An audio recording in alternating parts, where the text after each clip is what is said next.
Inyong mabati karon ang tulumanon, tubig sa kinabuhi. Ang tubig sa kinabuhi, hatud kanato sa GCIL ug watersoflife.net. Ug karon ania si Brother Lloyd Galion. Gala, kumusta? Mayong adlaw kanatong tanan sa atong pagpadayon sa atong pagtuon sa sulat ni Pablo sa mga taga-Roma. Ani na kita karon sa Roma 1:17. Akong basahon ang pulong sa Dios nag-ingon, kay gipadayag sa ebanghelyo ang paagi sa Dios sa paghimong matarong sa tao ug kini pinaagi sa pagtuo gikan sa sinugdan hangtod sa katapusan. Sumala sa kasulatan nga nag-ingon, ang gimatarong mabuhi sa pagtuo. Adunay dako nga lantugi sa teolohiya. Bisan karon, daghan mga lantugi unsay mga paagi aron nga tawo himuong matarong.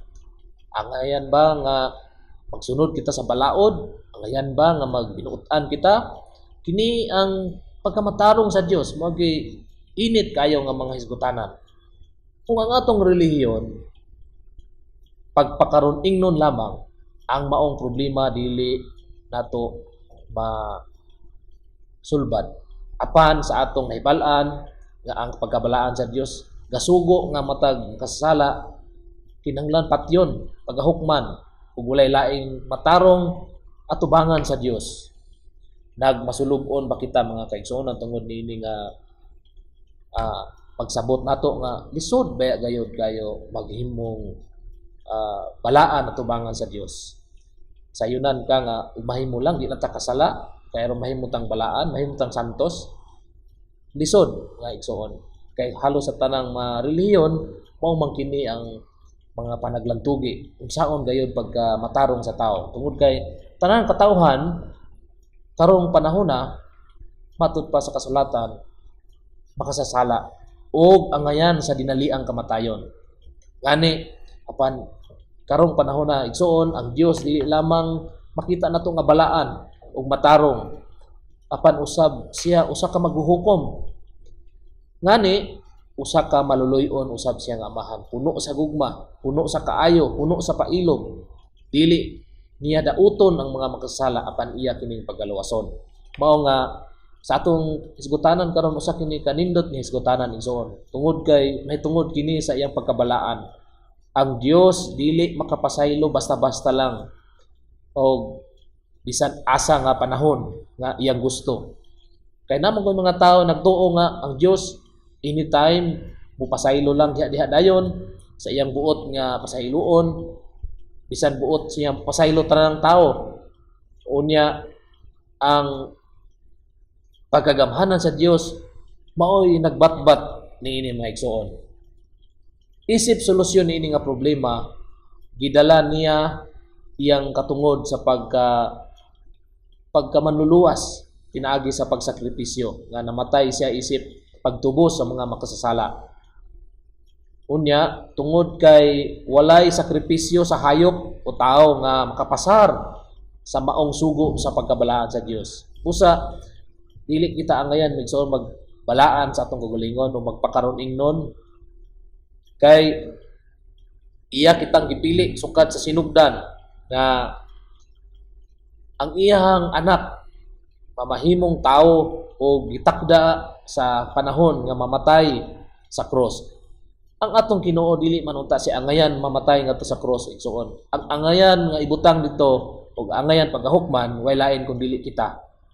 Tungod kay kita puno sa sala, puno sa pagpakaron ingnon, puno sa garbo aron nga pagahukman unta kita sa Dios apan ang Ginoo pinaagi sa iyang kaluoy, pinaagi sa iyang gihimong panghimayad sa mga sala, ihatag kanato sa katarong pinaagi sa gihimo ni Kristo. Mao nga ang unod sa sulat ngadto sa mga taga-Roma, dili atong kaugalingong katarong. Usbon ako igsuon, dili atong kaugalingong katarong apan pagkamatarong sa Dios. Mao kini ang nakanindot sa atong iskutanan karon igsuon. Mao kini ang sentro sa mensahe nga Kristohanon, dili atong pagkamatarong. Kay matud pa sa ubang mga sulat ni Pablo nga kung atong di nga pagkamatarong manan ato kining ikapanghambog, ato kining buon nga pagpasigarbo ngadto sa ubang tawo nga kita di ay mga buutan o mga angayan dili na kita paghukman sa Dios tungod kay mga matarong naman kitang mga tao. Giunsa man sa usa ka balaan nga nakapadayon sa iyang pagkamatarong bisan ang gimatarong sa Dios mga makasasala. Mao nga kana nga pangutana isuon si Kristo lamang ang tubag niana. Giunsa sa Dios nga matarong man kaha ang Dios nganong hangtod karon ang mga makasasala nga sama nato wa man hukmi. Mao ni nakanindot sa Dios mga igsoon kay dili siya Dios nga maghukom diha silutan ang tao. Iya dayong patyon.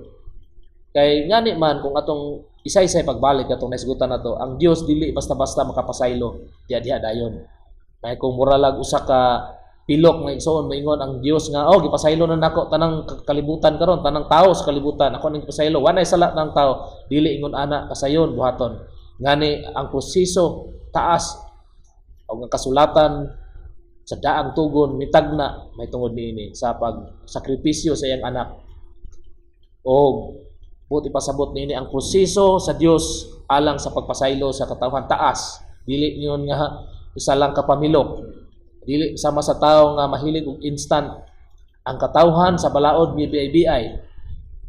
BBI sa atong mensahe sa krus miingon nga kung ang matag tawo mahimong matarong pinagis pagtuo ni Kristo na magpakasala ta. Dugangan ta ang sala mintras ang grasya sa Dios nagpabilin sa dihang gilansang ang atong Ginoo para kanato. Dili kana mao ibuti pasabot kay gikondina sila ni Pablo og mitestigo nga ang Kristiyanong pagtuo dili lamang tinuhuan apan kini buhing pagtuo kauban ni Kristo. Diin iyang gahom o mitrabaho sa atong mga kahuyang atong mga weaknesses og siya maghimo og bunga diha kanato. Ang pagsunod ni Hesus maghulagway sa kadina nga ang koneksyon magsukod sa pagtuo nga puno sa pagpasalamat ug gugma ngadto kang Kristo nga mao'y nagmatarong, mao'y nagbalaan, ug mao'y naghingpit kanato. Dili kita manluluwas sa atong kagalingon apan atong giablihan ang atong kasing-kasing diha sa grasya sa Dios. Usbon ko igsuon, dili kita mo'y manluluwas sa atong kagalingon. Katong hitagaan og pagkamatarong nabuhi gikan sa pagtuo lamang. Sila nagsugod pinagis pagtuo, nagpadayon pinaagis pagtuo ug wala nila gikonsiderar ilang kagalingon nga matarong. Si Kristo ang nagmatarong nila. Og si Kristo mo'y magbantay sa ilang pagkasantos sa matag adlaw pinaagi sa buhat sa Espiritu Santo. Mao nga tungod ni ana ang Dios matarong tungod kay kita iyang gipasaylo kada adlaw o gihimong santos matag minuto. Ang Dios mao ang tag-iya kanato busa kita balaan diha kaniya. Adunay laing mga pangutana ang bahin sa katawhan sa daang kasabutan diin ang katarong sa Dios gidudahan mao kadtong pagsalikway sa mga Hudiyo sa grasya. Ang mga Hudiyo milansang sa anak sa Dios busa napakyas nila ang kasaysayan sa ilang kaluwasan. Dugang pa permi nila nga babagan ang tingog sa balang espiritu nga nangita aron dalhon unta sila sa kapasayloanan ug sa pagtuo. Sa paglantaw niini nga mga kamatuoran si Pablo ug ubang mga apostoles natingala giunsa pagpadayon sa Dios ang iyang katarong kung iyang gipili ang pamilya ni Abraham ug iyang gihigot sa iyang kaugalingon sa walay katapusang kasabutan diha kaniya. Apan nakita nato karong mga adlaw nga ang Dios nagpagahi kanila. Ang Dios nagpagahi sa kasing-kasing ini mga tawo nga misalikway niya. Tungod kay wala nila gidawat ang balang espiritu. Ang pangutana niini so napakyas ba ang Dios? Wala. Mao kana ang tubag ni Pablo. Dili ang Dios mo'y atong basulon nga ang mga katawhan niya mga Hudiyo napakyas sa pagkaplag sa kamatuoran, pag-ila sa iyang pinadala ngadto kanila. Ug ang kini nga tubag ato kining mabasa sa Roma kapitulo 9 ngadto na sa 11. Diin iyang giklaro ang mga tubag sa tanang pangutana ay tungod sa pagkamatarong sa Dios. Dili alang hatagan o katarungan ang mga Hudiyo apan aron mapasabot unsa kining katarong sa Dios tungod kay ang iyang apostol sa tanang nasod madasigon alang sa pagkadiosnon, pagkabalaan, pagkamatarong sa amahan sa atong Ginoong Kristo. Kung kinsa ang nakadawat sa tinuray nga pagtuo, mutugyan sa sugo sa balang espiritu. Mahimong bag-o sa iyang hunahuna, mahimong mupuyo sa pagkabalaan uban sa gimatarong sa bag-ong kasabutan, bag-ong testamento. Ang kinaadman bahin sa batasan sa mga Kristiyano wala na undang sa pagtudlo sa tao o gahom sa katawhan apan kini nagtudlo sa katarong gikan sa gugma sa Dios. Og ang gahom sa kaluwasan ug ang tanang mituo sa anak. Ang batasan sa mga Kristiyano nagbalaan sa ngalan sa Amahan.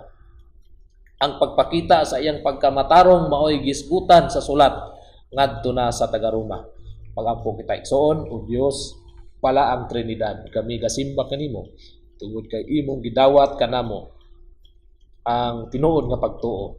Kami imong gimatarong ug kada adlaw imo kaming gigiyahan o gibalaan. Ikaw usa ka matarong ug imong gipadayon ang imong katarong bisan dili namo masabtan ang lihok sa katawhan sa kasaysayan sa kalibutan.